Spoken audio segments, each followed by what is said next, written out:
We continue our reading of God's Dream for You, the Chosen, a morning devotional by author Dwight K. Nelson. Today's reading, October 10, The Champion. As they were walking along the road, a man said to him, "I will follow you wherever you go." Jesus replied, "Foxes have holes, and birds of the air have nests, but the Son of Man has no place to lay his head."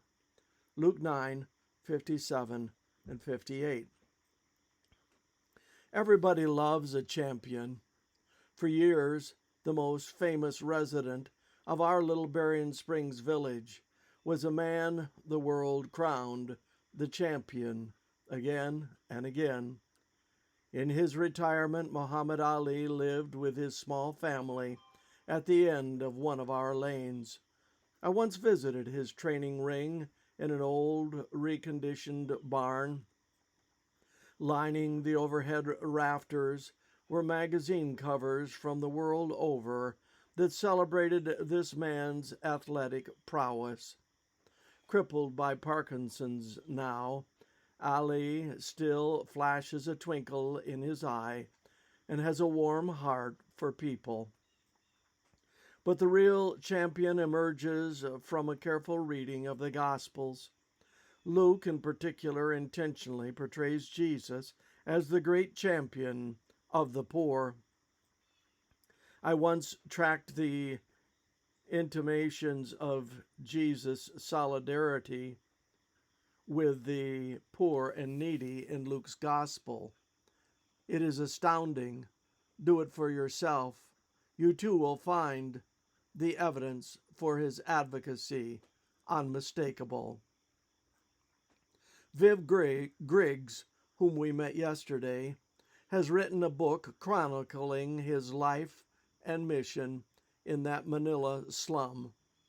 In Champion to the Poor, he made this provocative observation, quote, "Where can Jesus be found and known today? To find him, we must go where he is. Did he not say, 'Where I am, there shall my servant be also'?"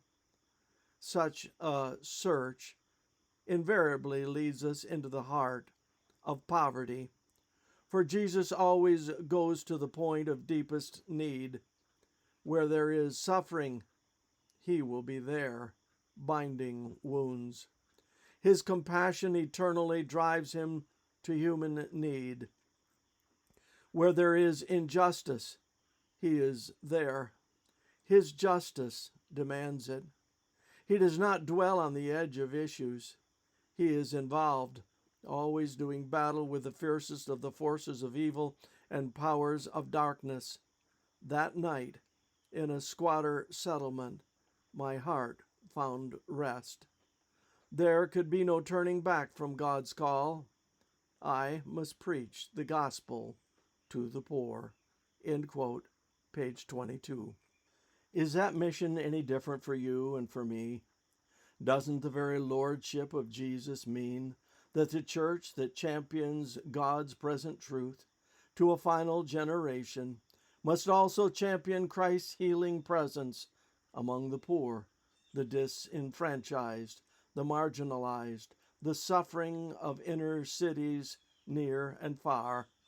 How can the chosen possibly choose to concentrate only on proclamation when the poor are so near to us and are so dear to God? This concludes our reading today of God's Dream for You, the Chosen.